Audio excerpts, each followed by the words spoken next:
오늘 말씀은 데살로니가 후서 3장 1에서 8절입니다. 이 중 1에서 2절을 읽습니다. 끝으로 형제들아, 너희는 우리를 위하여 기도하기를 주의 말씀이 너희 가운데서와 같이 퍼져나가 영광스럽게 되고 또한 우리를 부당하고 악한 사람들에게서 건지시옵소서 하라. 믿음은 모든 사람의 것이 아니니라. 오늘은 바울이 데살로니가 교회에 보내는 편지의 마지막 부분입니다. 바울은 먼저 자신과 동역하는 이들을 위해 기도해 달라고 데살로니가 교회에 부탁합니다. 이는 바울의 일행이 하는 일이 결코 쉽지 않음을 말합니다. 그는 분명하게 밝힙니다. 모든 사람이 믿음을 가지고 있는 것이 아니다. 부당하고 악한 사람들이 늘 존재한다. 위험이 따른다. 그래서 무엇보다 교회의 기도가 필요하다는 말입니다. 복음에 투신한 바울의 일행의 마음을 지키고 낙담하지 않도록, 자신들의 일이 헛되다고 생각하는 무기력함에 빠지지 않도록 방해와 고난으로 점철된 험한 여정 중에서도 주님을 전하는 용기를 잃지 않도록 자신과 동역자를 위해 기도해 달라는 말입니다. 우리는 이러한 기도를 흔히 중보 기도라고 하는데요. 그는 편지의 말미에 이처럼 중보를 요청합니다. 바울과 같이 복음으로 무장하고 결코 흔들릴 것 같지 않은 인물도 누군가의 기도를 통해 격려와 위로가 필요함을 알 수 있는 구절이고, 이 무엇보다 다른 일을 위한 기도가 얼마나 중요한지 알려주는 구절이기도 합니다. 특히 누군가의 성공이나 번영을 기원하는 기도가 아니라 누군가의 마음이 무너지지 않도록, 그가 이 세상에서 하나님이 자신에게 부여된 소명을 찾고 그 소명을 드러내는 일을 온전히 행할 수 있기를 바라는 기도, 이 너무나 중요합니다. 다른 이의 마음을 붙잡아주는 기도, 직접 그의 삶을 대신 살아줄 수는 없으나 마음만은 그와 함께 가며 하나님이 그에게 주신 삶을 응원하는 기도, 그러한 기도가 교회 공동체에는 더없이 중요할 따름입니다. 이 바울이 교회에게 기도를 부탁하는 편지의 글귀를 보면 한국 교회의 중보 기도와 자연스레 비교가 됩니다. 이 한국 교회의 중보는 우수한 학업 성적이나 높은 연봉을 받는 직장의 취업, 승진 등 이 세상의 성공에 많이 치중하는 경향을 보입니다. 하지만 오늘 바울이 요청하는 기도의 내용을 보면 그러한 기도는 크게 의미가 없다는 생각이 듭니다.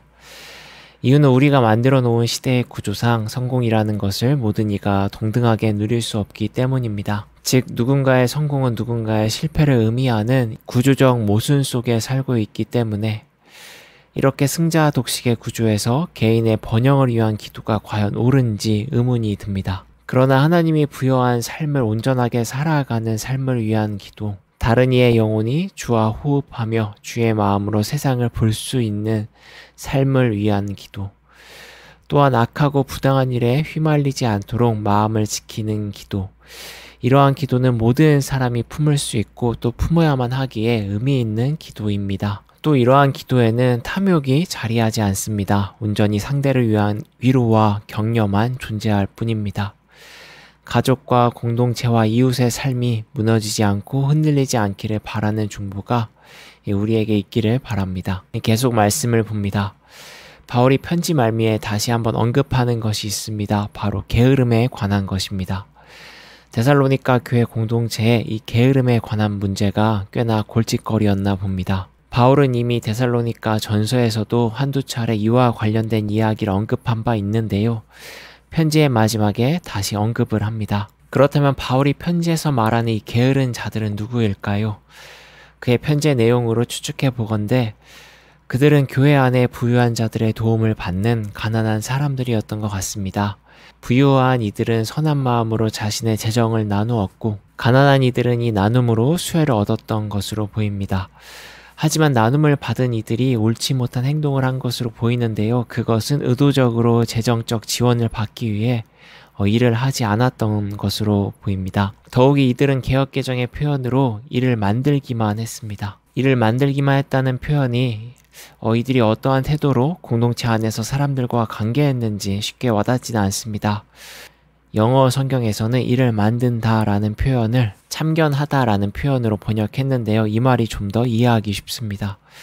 그러니까 게으른 이들은 교회 공동체의 후원을 받으면서 사람을 돕고 건강한 생활을 하기 위해 노력하기보다는 후원을 당연시 생각하고 일을 하지 않아 자연스레 생기는 자유로운 시간에 이 사람들에게 참견을 놓으며 미움을 샀다는 이야기입니다. 혹자는 이들이 재림을 강하게 믿어서 일할 필요를 느끼지 못했던 무리였다고 보기도 합니다. 임박할 재림의 시간이 다가오기에 노동을 등한시한 채 자신들이 하고 싶은 일만 했다는 것이죠.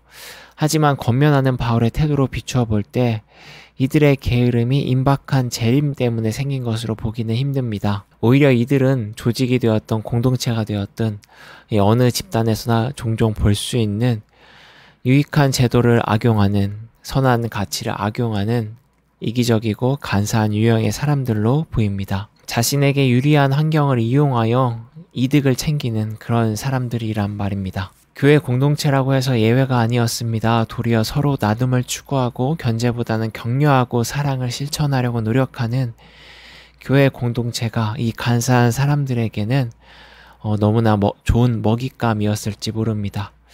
좋은 사람들의 심성을 이용하려는 악독한 자들이라 할 수 있습니다. 바울은 이들에게 권고합니다. 바울 자신과 동역자들이 남에게 기대지 않는 삶을 이야기하며 교회 공동체에 나눔의 정신을 욕보이지 말라고 말합니다. 이것은 함부로 참견하고 미움을 사 결국 나눔의 헌신을 보였던 사람들의 마음을 닫아버리게 하는 누를 끼치지 말라는 이야기입니다. 한편 바울은 연이어 교회 공동체에게 말합니다. 선을 행하다가 낙심하지 말라. 선함을 악용하는 사람들 때문에 선한 행위가 무가치하다고 생각하지 말라는 것으로 보입니다.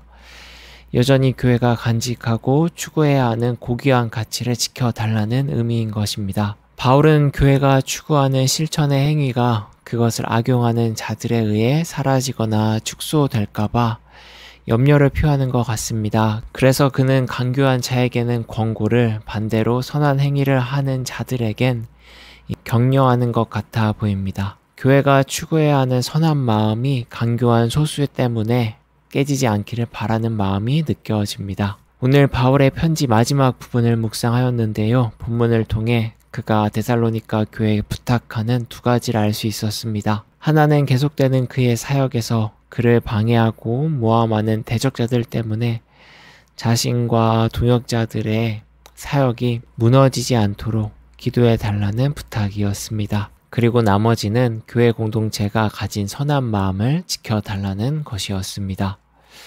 그의 부탁은 오늘 우리에게도 유효합니다.